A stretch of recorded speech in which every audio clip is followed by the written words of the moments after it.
ukiniita nitaitika, hivyo ndo maandiko yanavyosema. Nami pia nakuambia hivyo hivyo, ukiniita basi nami nitaitika. Kiufupi sana namaanisha order kioo nami nitakuletea. Anyway guys, the way you are seeing hapo hivyo nilikuwa na Rabu Kioo nifanye delivery. This one is going all the way from our shop, for example Lumumba Drive to Safari Park Gardens. Kwa hivyo kama kama kawa kioo nayo lazima tuirabu before tupeleke client. Vile tu mnaona guys hapo hivyo nimerabu kioo mbio mbio ndo nifanye delivery haraka haraka, sitaki kuchelewesha client. Si kutake long kurabu kioo. Kwa hiyo hapo hivyo nishamaliza kurabu kioo, nimechukua tools ndo hiyo naenda kwa senge sasa. Kwanza acha niweke kioo ndo isifanye hivyo ipasuke, ndo mimi nipande alafu ndo sasa safari yake sasa inoge. Tunaelekea wapi? Nishakwambia Safari Park Gardens. Dere naye aliyemo hata niangusha, kwa hiyo kwa barabara hakulalisha, hakutake long sana, tulikuwa tushafika ndo hii Safari Park Gardens. Ni masaa kuingia ndani sasa. We mtu wangu, nilikuwa nafikiria sasa nishafika kwa gate, ni hapa karibu. We kumbe zi mtu wangu, nenda nyumba namba 278 ama sijui 270 what 286 something buda.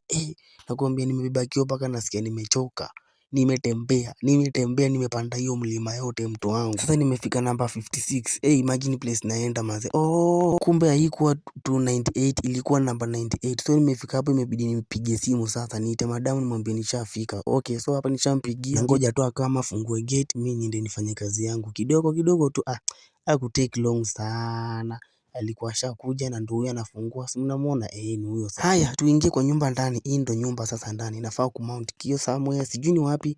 So anafaa nionyeshe. Hapo hivyo amewekea mtu wetu katuna na watch. Mimi nilikuwa niende ni mount kioo wapi? Upstairs. So tuende tu mount kioo mtu wangu. Tuone kama tutakuwa succeed ama itatufailisha. Haya, tushafika place ya kuweka kioo sasa. Hapo madam sasa ameamua afanye nini? Aconfirm kama staff iko fit. But who we are, remember who we are, we don't disappoint mtu wangu. We don't disappoint. Alibaki tu ame-appreciate. Sasa kama asha appreciate, what next? Si ni kuimount. Acha nitoe karatasi ni mount kioo tuone vile itakuwa mtu wangu. Karatasi nilitoa mbio mbio, nimeendea drill so ni mount kioo alafu niende zangu. So hapo hivyo nichukue hii kioo niweke hapo hivyo, ni mark mali naiweka ndo kwanza ni drill ama ni mount. Okay, so nimeita madamu anisaidie kushika hapo hivyo, ni mark ukuta alafu ndo ni drill ukuta ndo sasa niweke vile tu unaona mtu wangu, vile tu unaona vile nisha mark ukuta hapo hivyo. So ni kufanya nini?